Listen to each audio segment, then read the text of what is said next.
Hello there, welcome to today's interview on futurenetzero.com with me, Kieran Bose. I'm delighted to say that I'm joined today with Sustainability Director of Formula E, Julia Palais. How are you doing, Julia? I'm good, thank you. Thanks for having me. Yeah, no worries. It's a real honor to have someone on who's part of a sport that I think is really going to be taking off in a big way soon. We all are aware of Formula One, motorsport in that regard. But you know, what does Formula E do? What is it different to Formula One? And what would you say makes it more unique? Well, I mean, the thing is, Formula E was created with a purpose. That's probably one of the real first purpose-driven sports in the world. And that purpose was to advance electrification of the cars in our streets.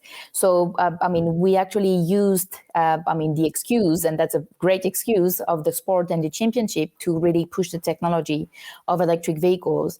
And then we also used kind of like the entertainment within the races to really inspire people to live more sustainable lifestyles.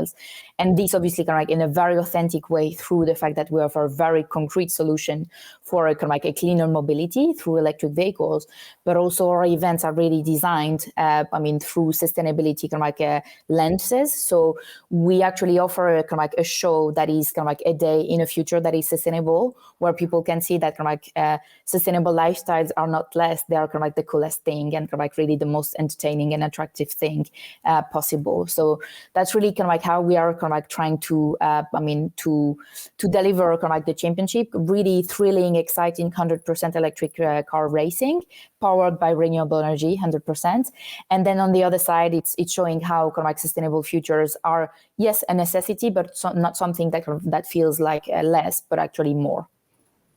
Yeah, no, that's really interesting. And obviously, as you've said, so all of the cars are powered with renewable electricity. Is that right? Correct. 100%. Yeah. Okay. And obviously, that will have a very big impact in terms of if we're comparing it to cars that are driven with petrol. So what sort of strides have Formula E taken to become more sustainable? Because I recently saw that you guys had partnered with the Science Based Targets Initiative. And for those that don't know, they're quite an important body in terms of setting targets that businesses can use to really make themselves more sustainable. Obviously, that's a great partnership for you guys, but would you mind telling us a bit more about how the championship has put the environment at the face of sport?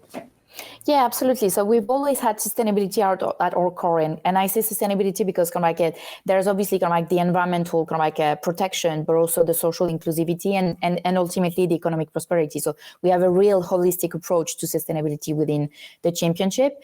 And probably what has been kind of like the most important kind of like project and ultimately kind of like achievement is that we are one of the few sports in the world and the first and only motorsport in the world to have the sustainable event certification, so the international standard called ISO 20121, which means that for 4 years in a row, a third party has audited us 3 times per season to prove and showcase that Formula E is really organizing everything in terms of its event, but its business more broadly through the lenses of sustainability. And that means that obviously on our kind of like events, we take all the measures to cut down our emissions. We work with our logistic partners to use less and less planes and cut down kind of like the travel footprint. We are phasing out of single-use plastic on our fan zones. We obviously have kind of like waste recycling everywhere, which is not so straightforward when you race in such different geographies and so on. But also we work massively with the local communities.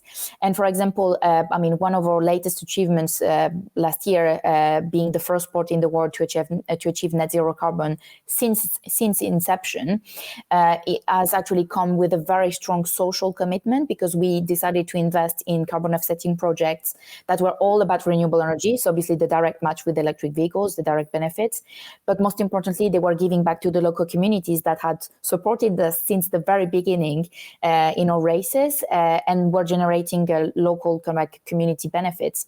So really giving back to these people. Again, another example is how we've partnered last season with UNICEF on a global and international partnership for all their climate-related related work. We are the biggest sports partner of UNICEF to that extent. And the aim of the partnership is to impact 3 million children globally positively on kind of like empowering them regarding climate change. So this is very, very important for us.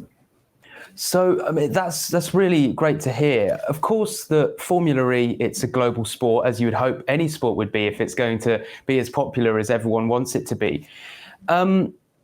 Given its kind of global outreach, where in the world are you guys racing at the moment? And for the places that you do travel to, you've obviously spoken there about your offsetting and the things that you're doing for the local communities. Is there anything specifically for these places that you're going to and racing in that you're doing to help some of these countries? Yeah, absolutely. So we are very lucky. This season that will start in January 2022 is going to be kind of like the wider in terms of kind of like geographies that we will be hitting. 16 races from North America to South America to Europe to Middle East, and then kind of like back to Asia with some kind of like absolutely fantastic new additions to the championship, like Seoul or Jakarta, which we are super kind of like really super grateful for. These new cities welcoming us. And each time we have kind of like a consistent approach where we work with the local communities and we leave local legacies. We always adapt that to kind of like the local context and kind of like the local needs and expectations of what kind of like these cities are looking for. But we always make sure that kind of like the local community is feeling really part of the event and really understand the benefit beyond kind of like the track of what kind of like Formula E is here in terms of the transformation of their city in a smarter city, but also in their kind of like in their lifestyles on an everyday basis to actually, breathe cleaner air. We have a partnership with UNEP, the environmental program for their air pollution program. We actually made one of our drivers ambassadors, global ambassador for them, to raise awareness on the problem of air pollution that is every year killing the equivalent of New York City as a whole. And obviously these are kind of like measures that we try and kind of like really take and emphasize in each of our host cities. For example, back in August, or last race of the season, we did an entire kind of like pilot program where we installed sensors all around the track to measure the air quality and the air pollution. And we donated then these sensors to local schools. So these are typically the kind of projects that we can kind of like put in place with kind of like our host cities. It's great to see sport, which everyone does indulge in and everyone does enjoy. Well, most people, depends which sport you like. But it's great to see something that can bring people together, showing that it can also give back to communities. So obviously we have a wide range of sports, and it is refreshing to see one that has kind of been built with a thought of the environment, as you say, air quality kind of at the base of it. But would you say that other sports can follow suit? If you're working in as you say, Formula E, and this year, was it 16 different tracks you'll be going to across the world, you'll have a great influence in terms of what you can share and what you can show to the public. Sport in its entirety has a real wide range of kind of influence. Do you think that other sports should be and can maybe more easily than we think follow suit and share these experiences and give back to communities as well? Absolutely. And United Nations a couple of years ago created the United Nations Sports for Climate Action, which Formula E kind of like contributed to actually write the framework alongside with a couple of other sports. And of course, kind of like we were signatories straight away. But what it tells is that really sports have a huge opportunity to utilize their platforms to influence and kind of like really advocate for more sustainable lifestyles. And all sports could implement really kind of like a strong corporate social responsibility program or strategy, which means that literally they could all make sure that kind of like they reduce the environmental impact and they make sure that kind of like the benefits to kind of like their key stakeholders, whether they're local or kind of like international. what we're trying to do is to showcase that, first of all, this is possible.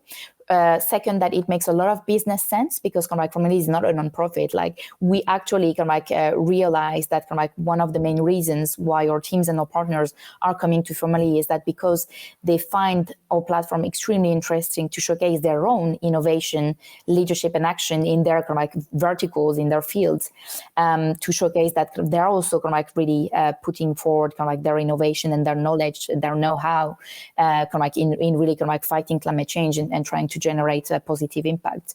So yes, bottom line, all sports can certainly kind of like take action.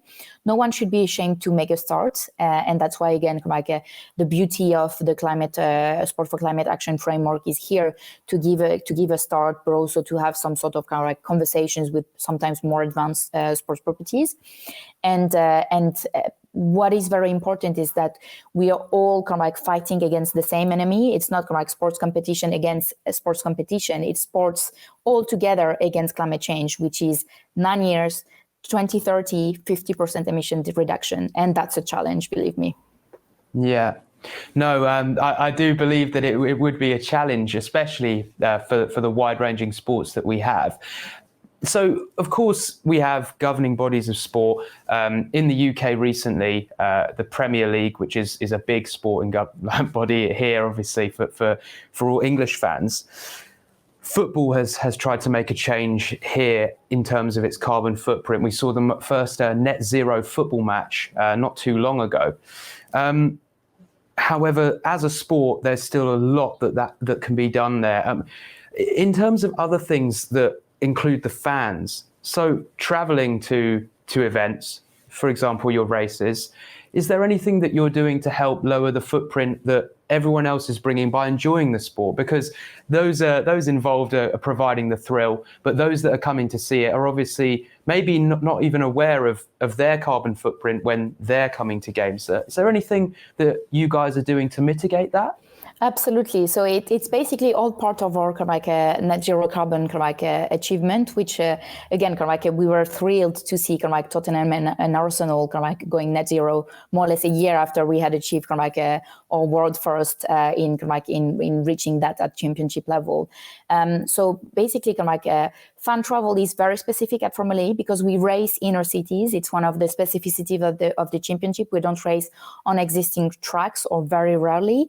We basically kind of like bring the circus at the heart of the city, which means that we basically are a no parking event, and that massively reduces the carbon footprint related to fan travels, because we basically only offer options for them to come over by walking, biking, public transport, which is fantastic because probably kind of like we estimate that in between, it's very hard, but between 50 to 20% of the footprint of the championship is reduced just by this simple measure, to really think about the infrastructure that you have in place. And then for the rest, we always measure the carbon footprint that is left and related to the fan travel, and it's completely taken into account within the carbon offsetting, strategy, part of the net zero kind of like approach that we have. So literally, when you're a fan coming to a Formula E event, your ultimate carbon footprint is going to be equal to zero. That's really interesting. And I do think, as you say, that going by public transport, it really would make a difference when you have these mass events with thousands of people coming. So for you guys at Formula E, obviously it's growing at a great rate, and it's really exciting to see a new sport that's kind of dominating with this new electric forefront. What are the next steps for you guys, and what does the future look like for Formula E? What do you guys want to achieve in the next few years? Well, I mean, there are, certainly many projects in the pipeline that are exciting, but I'll just focus on two important things. I think that we really want to continue working with our teams and our partners to continually enhance kind of like the sustainability credentials of the series, but in a sort of kind of like collaborative way. So we've developed in the past seasons some amazing projects. We work, for example, with Allianz, our insurance partner, that was really keen to, have kind of like a support kind of like on phasing out of single-use plastics. So this is something that we started implementing with them, and we actually delivered hydrogen station and reusable water pouches, which is a project that in just 2 seasons saved the equivalent of 300,000 plastic bottles from our sites. So Wow. huge tangible impact with obviously fans being offered free water all day long and bringing back at home a memorabilia with the reusable water pouches.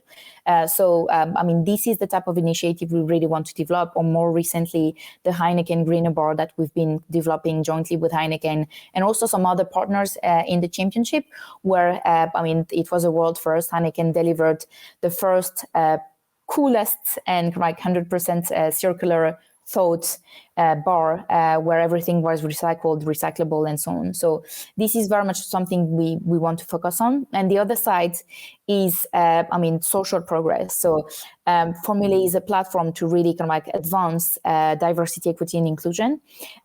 We've done a lot of work with the local communities. We are doing a lot of work with children, obviously through the UNICEF project that we have, trying to empower children and make them agents of change against climate change. We also have an amazing program that is called Girls on Track, where we are trying to hit some of the biases that are here in the motorsport industry, that it's a very male, relatively rich dominated environment, and we are bringing young girls on our tracks coming from diverse social backgrounds to experience a day at Formula E, so that they can picture themselves becoming an engineer, a mechanic, a presenter, or even a racing driver, because we always have electric cars, and show them that there is no glass ceiling in this industry. Actually, Formula E as a business is a real 50-50 example, where we have women in top leadership position, but we really want to make sure that the rest of our ecosystem and industry is also pushing in that direction. So more equality and hopefully good performances on the pitch as well, on the track, Absolutely. should I say, sorry. Absolutely. Well, thanks so much for coming and speaking with us. I do hope that electric motorsport takes off the way that it's showing. It's in a positive trend, and we are seeing electric vehicles coming more commonly onto our streets as well. I think within hopefully maybe 5 to 10 years, it will be more commonplace. It's great to see a sport that is bringing more people together and also for a good cause. But at the end of the day, it is a sport. Are we going to have any inklings from yourself as to what might happen this season, or are we not having any giveaways? Well, one of the key traits of Formula E is that it's really unpredictable. So I would really need to look in my crystal ball to give any insights into what is going to happen this season. I can say for sure it's going to be exciting, that there will be a lot of action on track. And what is for sure is that the cars are going to be more powerful this season. So even more action on track, probably with the new qualifying format, which is going to be probably even more exciting in terms of the changes, the chances for the win in terms of the drivers and the team. So watch out. I look forward to watching it. And thanks so much for coming on today, Julia. Pleasure. Thank you so much for having me.